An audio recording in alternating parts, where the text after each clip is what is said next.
स्वागत है आपका हमारे channel DK knowledge of life में। आज हम बात करेंगे डॉक्टर सुधीर दीक्षित द्वारा लिखित पुस्तक टाइम मैनेजमेंट के बारे में। हम सबके पास दिन में 24 घंटे होते हैं। इन 24 घंटों का हम किस प्रकार उपयोग करते हैं, उसी से यह तय होता है कि हम सफलता की राह पर चल रहे हैं या असफलता की राह पर। हम सबके पास एक दिन में 24 घंटे होते हैं, परंतु इस पूरे 24 घंटे पे हमारा पूरा नियंत्रण नहीं होता है। अगर हम मान लें कि हर दिन नींद और स्नान में 8 घंटे तथा खाने पीने में 2 घंटे का समय लगता है, तो हमारे पास बचते हैं दिन में 14 घंटे।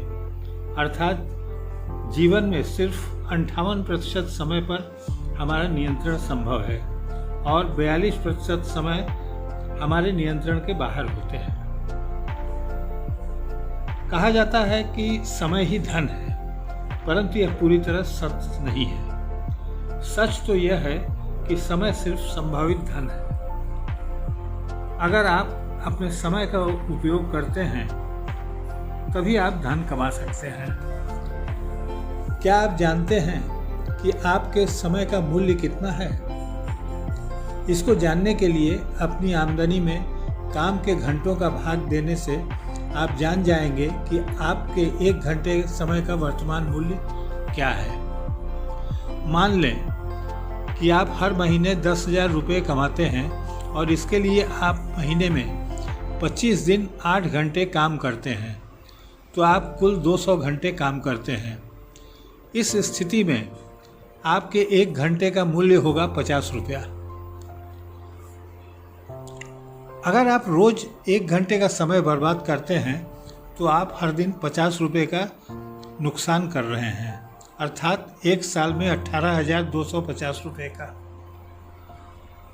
लक्ष्य 2 तरह के होते हैं, सामान्य लक्ष्य और निश्चित लक्ष्य। सामान्य लक्ष्य इस तरह के होते हैं कि मैं और ज़्यादा मेहनत करूँगा, मैं अपनी कार्य कुशलता बढ़ाऊँगा। जबकि स्पष्ट लक्ष्य इस तरह के होते हैं, मैं हर दिन 8 घंटे काम करूँगा, मैं हर महीने 20,000 रुपया कमाऊँगा। स्पष्ट लक्ष्य वे होते हैं जिन्हें नापा या जांचा जा सकता है। जब लक्ष्य आर्थिक होता है तो हम आसानी से और तत्काल यह पता लगा सकते हैं कि हमारी प्रगति कितनी संतोषजनक है। आर्थिक लक्ष्य एक दिवसीय क्रिकेट मैच की तरह होती है। बाद में खेलने वाली टीम जानती है कि उसका लक्ष्य क्या है और वो जीतने के लिए उसे हर ओवर में कितने औसत रन बनाने हैं। समय के सर्वश्रेष्ठ उपयोग का दूसरा सिद्धांत है कि सबसे महत्वपूर्ण काम सबसे पहले करें। सफलता पाने के लिए यह आवश्यक है कि महत्वपूर्ण काम पहले किए जाएं। अपनी प्राथमिकताओं की कार्यसूची बनाना बहुत महत्वपूर्ण होता है। हमें रॉबर्ट जे मैकेन की यह बातें हमेशा याद रखनी चाहिए कि अधिकांश बड़े लक्ष्य हासिल न होने का कारण यह है कि हम छोटी चीज़ों को पहले करने में अपना समय बर्बाद कर देते हैं। समय के सर्वश्रेष्ठ उपयोग का सिद्धांत है एक समय में 2 या 2 से ज़्यादा काम करना। मैसूर के शासक हैदर अली एक साथ तीन काम करते थे: नाटक देखना, पत्र लिखना और चर्चा करना। महात्मा गांधी भी यात्रा करते समय नींद लेते थे ताकि वे तरोताज़ा हो सके। दुनिया के सबसे अमीर व्यक्ति बिल गेट्स यात्रा के दौरान मोबाइल पर जरूरी बातें करके मल्टीटास्किंग के सिद्धांत का प्रयोग करते हैं। अगर हम यात्रा में लगने वाले समय में कोई और काम कर लें तो हम इसका सार्थक उपयोग कर सकते हैं। इस दौरान पुस्तकें पढ़ना, टेप सुनना या कोई अन्य महत्वपूर्ण काम निपटाया जा सकता है।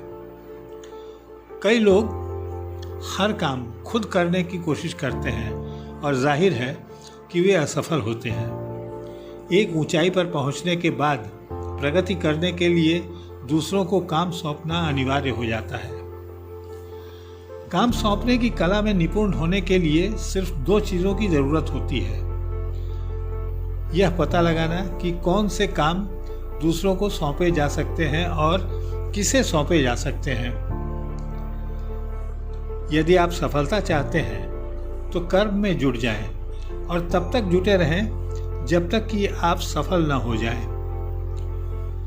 अगर आप समय का सर्वश्रेष्ठ उपयोग करना सीख लेते हैं तो समय आपको पुरस्कार में वह वस्तु दे देगा जिसे आप प्रबलता से चाहते हैं। किसी ने कहा है कि समय का प्रत्येक क्षण मूल्यवान होता है। समय निरंतर गतिमान है, न तो वह कभी रुकता है और न ही कभी लौट कर आता है। समय की कीमत को पहचानिए। जो लोग समय की कीमत को नहीं समझ पाते हैं वो समय गुजर जाने के बाद बहुत पछताते हैं। इस छोटी सी पुस्तक में समय के सर्वश्रेष्ठ उपयोग के ऐसे सिद्धांत सुझाए गए हैं जो आपकी ज़िंदगी बदल सकते हैं। इसलिए हम चाहते हैं कि इस पुस्तक को आप भी ज़रूर पढ़ें। उम्मीद है आपको हमारा आज का वीडियो अच्छा लगा होगा। तो आज के लिए बस इतना ही। मिलते हैं फिर अगले वीडियो में। धन्यवाद।